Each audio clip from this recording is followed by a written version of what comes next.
I fear not the man who has practiced 10,000 kicks once.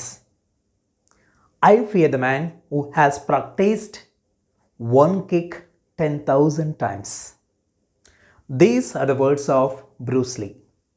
Bruce Lee ಅವರು ಒಂದು ಕಡೆ ಹೇಳ್ತಾರೆ, ನಾನು 10,000 ಕಿಕ್ಗಳನ್ನು ಒಂದೇ ಸಲ ಪ್ರಾಕ್ಟೀಸ್ ಮಾಡಿದ ಮನುಷ್ಯನಿಗೆ ಭಯಪಡೋದಿಲ್ಲ. ನಾನು ಯಾರಿಗೆ ಭಯಪಡ್ತೀನಿ ಅಂತಂದರೆ, ಒಂದೇ ಕಿಕ್ಕನ್ನು 10,000 ಬಾರಿ ಪ್ರಾಕ್ಟೀಸ್ ಮಾಡಿರ್ತಾರಲ್ಲ ಅವರಿಗೆ ಅಂಥೇಳಿ. ಇದು ಇಂಗ್ಲೀಷ್ಗೂ ಅಪ್ಲೈ ಆಗುತ್ತೆ. ನಾವು ಸಾಕಷ್ಟು ಸ್ಟ್ರಕ್ಚರನ್ನು ಒಂದೇ ಸಲ ಕಲಿಯೋದಕ್ಕಿಂತ ಒಂದು ಸ್ಟ್ರಕ್ಚರ್ ಮೇಲೆ ಫೋಕಸ್ ಮಾಡಿ ಅದನ್ನೇ ಸಾಕಷ್ಟು ಬಾರಿ ಪ್ರಾಕ್ಟೀಸ್ ಮಾಡಿದರೆ ನಮ್ಮ ಲ್ಯಾಂಗ್ವೇಜ್ ಸ್ಟೈಲಿಶ್ ಅಷ್ಟೇ ಅಲ್ಲ, ನ್ಯಾಚುರಲ್ ಆಗಿ ಕೂಡ ಇರುತ್ತೆ. ನಾವು ಈಗ ತಾನೇ ಇಂಗ್ಲೀಷನ್ನು ಕಲಿಯೋದಕ್ಕೆ ಸ್ಟಾರ್ಟ್ ಮಾಡಿದ್ದೀವಿ. ಹೇಗೆ ನಮ್ಮ ಲ್ಯಾಂಗ್ವೇಜನ್ನು ನ್ಯಾಚುರಲ್ ಆಗಿ ಸ್ಟೈಲಿಶ್ ಆಗಿ ಮಾಡ್ಕೊಳ್ಬೇಕು? The key is very simple. Take A structure. ಒಂದು ಸ್ಟ್ರಕ್ಚರನ್ನು ಇಟ್ಕೊಳ್ಳಿ, ಅದ್ರ ಮೇಲೆ ಕಮ್ಯಾಂಡ್ ಸಾಧಿಸಿ ಸಾಕಷ್ಟು ಬಾರಿ ಹಲವಾರು ಸೆಂಟೆನ್ಸ್ಗಳನ್ನು ಆ ಸ್ಟ್ರಕ್ಚರ್ನಲ್ಲೇ ಮಾಡ್ತಾ ಹೋಗಿ. ಬೇರೆಯವರ ಜೊತೆ ಅಂತಹದೇ ಸ್ಟ್ರಕ್ಚರನ್ನು ಬಳಸಿ ಮಾತಾಡ್ತಾ ಹೋಗಿ. ನೀವು ಎಷ್ಟು ಬಾರಿ ಅದೇ ಸ್ಟ್ರಕ್ಚರನ್ನು ಬಳಸಿ ಮಾತಾಡ್ತೀರೋ ಅಷ್ಟು ನ್ಯಾಚುರಲ್ ಆಗಿ ಸ್ಟೈಲಿಶ್ ಆಗಿ ಅದು ಬದಲಾಗುತ್ತೆ. ಅದು ಹೇಗೆ? That is what we are going to learn in this video practically. Hello all, welcome to English elements. ಕನ್ನಡದಿಂದಲೇ ಇಂಗ್ಲೀಷನ್ನು ಅತ್ಯಂತ ಸುಲಭವಾಗಿ ಮತ್ತು ವಿನೂತನ ರೀತಿಯಲ್ಲಿ ಕಲಿಬೇಕು ಅಂತಂದರೆ ನಮ್ಮ ಇಂಗ್ಲೀಷ್ ಎಲಿಮೆಂಟ್ಸ್ ಚಾನಲನ್ನು ಕೂಡಲೇ ಸಬ್ಸ್ಕ್ರೈಬ್ ಮಾಡ್ಕೊಳ್ಳಿ. ಹಾಗೆಯೇ ನಿಮಗೋಸ್ಕರ ನಾನು ವಿನೂತನ ರೀತಿಯಲ್ಲಿ ಹೊಸ ಐಡಿಯಾಗಳನ್ನು ಹುಡುಕಿ ವಿಡಿಯೋಗಳನ್ನು ಮಾಡ್ತಾ ಇರ್ತೀನಿ. ವಿಡಿಯೋ ಬಂದ ಕೂಡಲೇ ಲೈಕ್ ಮಾಡೋದು, ಕೊಟ್ಟಿರ್ತಕ್ಕಂಥ ಟಾಸ್ಕನ್ನು ಫಿನಿಷ್ ಮಾಡಿ ಕಮೆಂಟ್ ಮಾಡೋದು ನಿಮ್ಮ ಕೆಲಸ. ಹಾಗೆ ಮಾಡೋದ್ರಿಂದ ಹೊಸ ವಿಡಿಯೋಗಳನ್ನು ಮಾಡಲಿಕ್ಕೆ ನನಗೂ ಕೂಡ ಒಂದು ಇನ್ಸ್ಪಿರೇಷನ್ ಸಿಕ್ಕಂಗಾಗುತ್ತೆ. ಮಾಡ್ತೀರಲ್ವಾ? ವೆಲ್, ಸೊ ಈ ವಿಡಿಯೋದಲ್ಲಿ ನಾವೇನು ಮಾಡ್ತಾ ಇದ್ದೀವಿ ಅಂತಂದರೆ, ಈ ವಾಕ್ಯಗಳನ್ನು ಗಮನಿಸಿ. ಅವನು ಗಣಿತದಲ್ಲಿ ಅತಿ ಹೆಚ್ಚು ಅಂಕಗಳನ್ನು ಗಳಿಸ್ತಾನೆ ಅಂತೇಳಿ ಅಂದ್ಕೊಂಡಿರಲಿಲ್ಲ. ನಾನು ಒಂದು ಪುಸ್ತಕ ಬರೀತೀನಿ ಅಂತ ಅಂದ್ಕೊಂಡಿರಲಿಲ್ಲ. ಅವರು ಮನೆ ಖರೀದಿ ಮಾಡ್ತಾರೆ ಅಂತ ಅಂದ್ಕೊಂಡಿರಲಿಲ್ಲ. ಆಕೆ ಗೆಲ್ತಾಳೆ ಅಂತ ಅಂದ್ಕೊಂಡಿರಲಿಲ್ಲ. ಗೀತಾ ವಿದೇಶದಲ್ಲಿ ವ್ಯಾಸಂಗ ಮಾಡ್ತಾಳೆ ಅಂತ ಅಂದ್ಕೊಂಡಿರಲಿಲ್ಲ.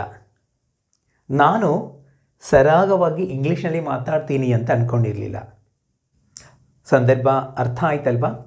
ಅಂದರೆ ಯಾವುದಾದ್ರೂ ಒಂದು ಕೆಲಸವನ್ನು ನಾವು ಎಕ್ಸ್ಪೆಕ್ಟ್ ಮಾಡಿರೋದಿಲ್ಲ, ಆ ಕೆಲಸ ಆಗಿರುತ್ತೆ. ಆಗ ಇಂತಹ ಸೆಂಟೆನ್ಸ್ಗಳನ್ನು ಕನ್ನಡದಲ್ಲಿ ಬಳಸೋದು ಕಾಮನ್.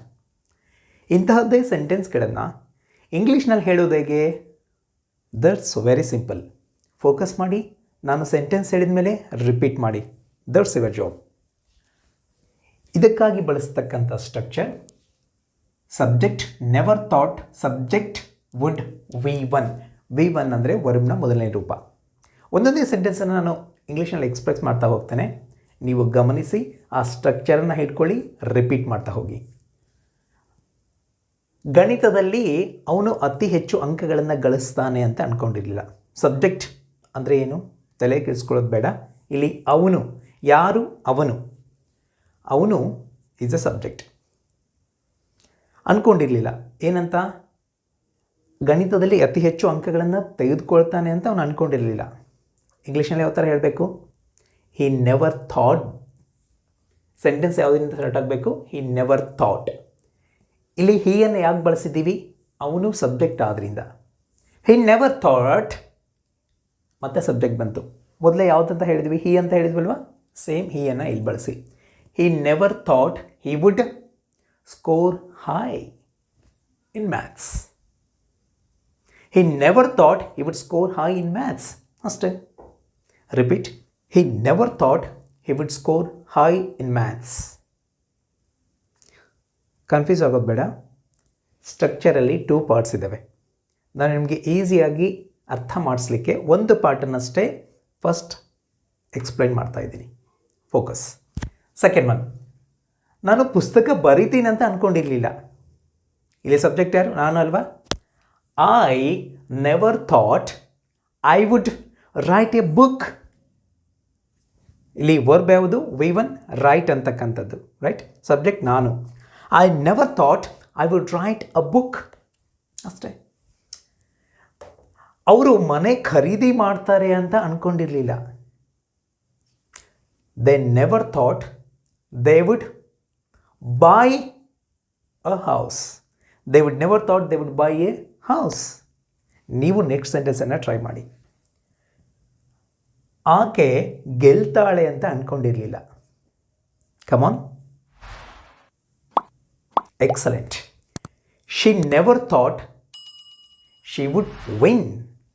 ಅಷ್ಟೇ. ವೆಲ್, ಗೀತಾ ವಿದೇಶದಲ್ಲಿ ಓದ್ತಾಳೆ ಅಂತ ಅಂದ್ಕೊಂಡಿರಲಿಲ್ಲ. ಇಲ್ಲಿ ಸಬ್ಜೆಕ್ಟ್ ಯಾರು? ಗೀತಾ ಅಲ್ವಾ? ಗೀತಾ ನೆವರ್ ಥಾಟ್, ಇಲ್ಲಿ ಸಬ್ಜೆಕ್ಟ್ ಗೀತಾ ಅಲ್ವಾ?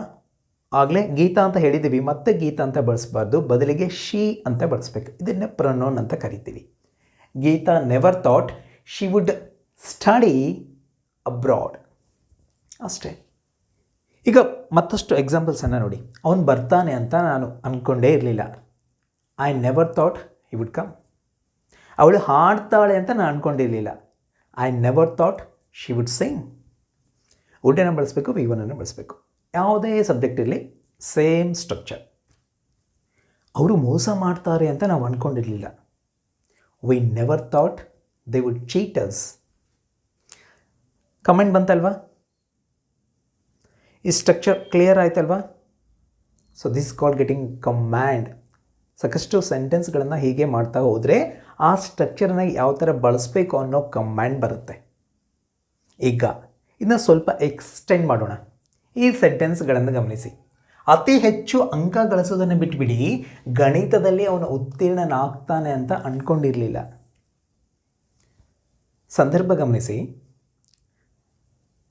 ಅವನು ಹೈ ಸ್ಕೋರ್ ಮಾಡೋದು ದೂರದ ಮಾತು, ಅವನು ಮೊದಲಿಗೆ ಪಾಸ್ ಆಗ್ತಾನೆ ಅಂತ ಅಂದ್ಕೊಂಡೇ ಇರಲಿಲ್ಲ. ನೆಕ್ಸ್ಟ್, ನಾನು ಒಂದು ಪುಸ್ತಕ ಬರೆಯೋದನ್ನು ಪಕ್ಕಕ್ಕಿಡಿ.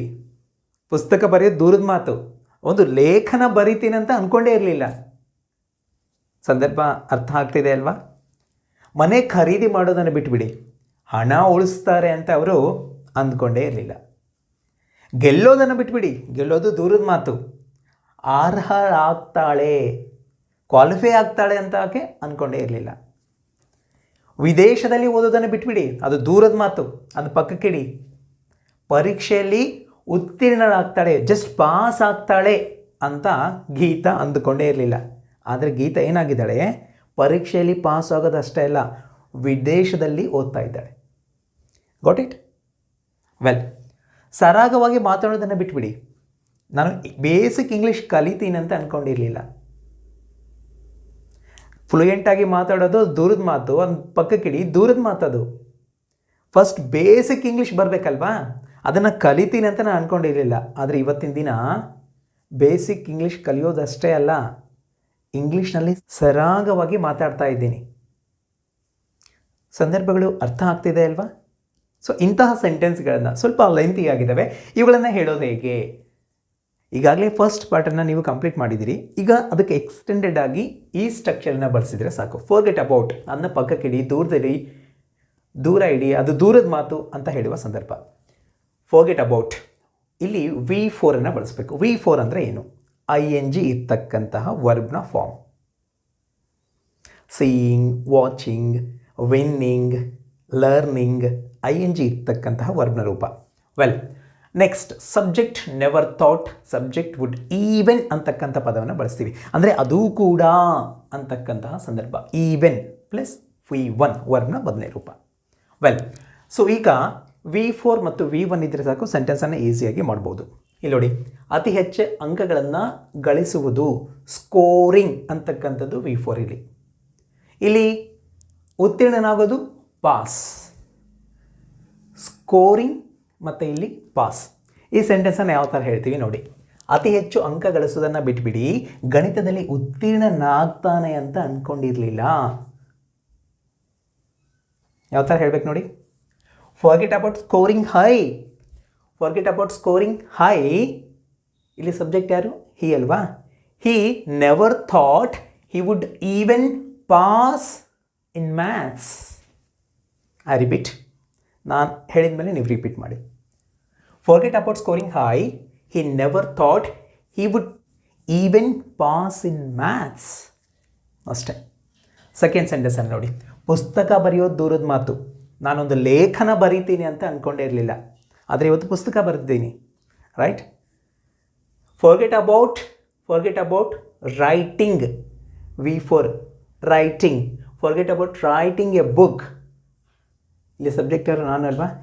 I never thought I would even ಏನು write an article. I repeat, forget about writing a book. I never thought I would even write an article. ಅಷ್ಟೇ. ವೆಲ್, ಮನೆ ಖರೀದಿಸುವುದನ್ನು ಬಿಟ್ಬಿಡಿ, ಹಣ ಉಳಿಸ್ತಾರೆ ಅಂತ ಅವರು ಅಂದ್ಕೊಂಡಿರಲಿಲ್ಲ. Forget about buying a house. Subject ಯಾರು ಇಲ್ಲಿ? ಅವರು. They never thought they would even save the money. Forget about buying a house. They never thought they would even save the money. Well, next sentence. ಗೆಲ್ಲೋದನ್ನು ಬಿಟ್ಬಿಡಿ, ಅರ್ಹಳಾಗ್ತಾಳೆ ಅಂತ ಆಕೆ ಅಂದ್ಕೊಂಡಿರಲಿಲ್ಲ. Forget about ಗೆಲ್ಲೋದನ್ನು, winning. Forget about winning. She never thought she would even qualify. Forget about winning. She never thought she would even qualify. Well, ವಿದೇಶದಲ್ಲಿ ಓದೋದನ್ನು ಬಿಟ್ಬಿಡಿ, ಪರೀಕ್ಷೆಯಲ್ಲಿ ಉತ್ತೀರ್ಣಳಾಗ್ತಾಳೆ ಅಂತ ಗೀತಾ ಅಂದ್ಕೊಂಡಿರಲಿಲ್ಲ. ಇಲ್ಲಿ subject ಯಾರು? ಗೀತಾ ಅಲ್ವಾ? Yes. Forget about studying abroad.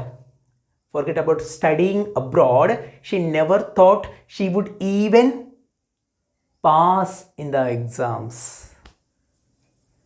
Forget about studying in abroad.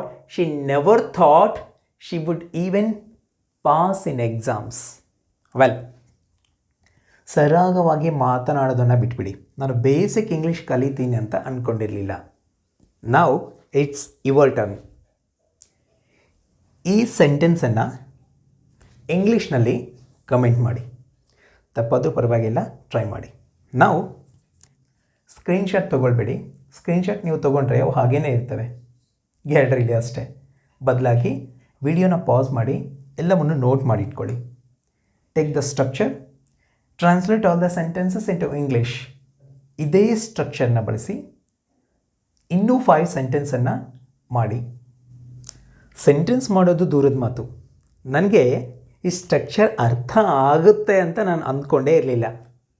ಆದರೆ structure ಅರ್ಥ ಮಾಡ್ಕೊಳ್ಳೋದಷ್ಟೇ ಅಲ್ಲ, ಸೆಂಟೆನ್ಸನ್ನು ಕೂಡ ನಾನು ಮಾಡ್ತಾ ಇದ್ದೀನಿ ಅನ್ನೋದು ನಿಮ್ಮ ಡೈಲಾಗ್ ಆಗಿದ್ದರೆ ಇಂಗ್ಲೀಷ್ನಲ್ಲಿ ಯಾವ ಥರ ಹೇಳಬೇಕು? Forget about making sentences. Forget about making sentences. I never thought I would even understand the structure. That's it. ಸೆಂಟೆನ್ಸನ್ನು ರಿಪೀಟ್ ಮಾಡ್ತಾ ಹೋಗಿ. ಒಂದೇ ಸೆಂಟೆನ್ಸನ್ನು ಹಲವಾರು ಬಾರಿ ರಿಪೀಟ್ ಮಾಡಿದರೆ ನಿಮಗೆ ಆ ಸೆಂಟೆನ್ಸನ್ನು ಸ್ಟೈಲಿಶ್ ಆಗಿ, ನ್ಯಾಚುರಲ್ ಆಗಿ ಹೇಗೆ ಹೇಳಬೇಕು ಅಂತಕ್ಕಂಥ ಕಮೆಂಟ್ ಸಿಗುತ್ತೆ. ಈಗಾಗಲೇ ನಿಮ್ಮ ಟಾಸ್ಕನ್ನು ಕೊಟ್ಟಿದ್ದೀನಿ. ಈ ಸೆಂಟೆನ್ಸನ್ನು ಇಂಗ್ಲೀಷ್ಗೆ ಟ್ರಾನ್ಸ್ಲೇಟ್ ಮಾಡೋದು ಅಷ್ಟೇ ಅಲ್ಲ, using the structure one more best ಎಕ್ಸಾಂಪಲನ್ನು ಬರೀರಿ. ನಾನು ಬೆಸ್ಟ್ ಎಕ್ಸಾಂಪಲನ್ನು ಕಾಮೆಂಟ್ಸ್ನಲ್ಲಿ ಪಿನ್ ಮಾಡಿರ್ತೀನಿ. That's all. ವಿಡಿಯೋ ಇಷ್ಟ ಆಗಿದರೆ, ಏನಾದರೂ ಸ್ವಲ್ಪ ಕಲ್ತಿದ್ದೀನಿ ಅಂತ ಅನಿಸಿದರೆ ಮಾತ್ರ ಲೈಕ್ ಮಾಡಿ. ಜೊತೆಗೆ ಇಂಗ್ಲೀಷನ್ನ ಕಲೀಲೇಬೇಕು ಅಂತಕ್ಕಂಥ ನಿಮ್ಮ ಫ್ರೆಂಡ್ಸ್ಗೆ ಕೂಡಲೇ ಶೇರ್ ಮಾಡಿ. Thank you so much for watching, and I wish you happy learning.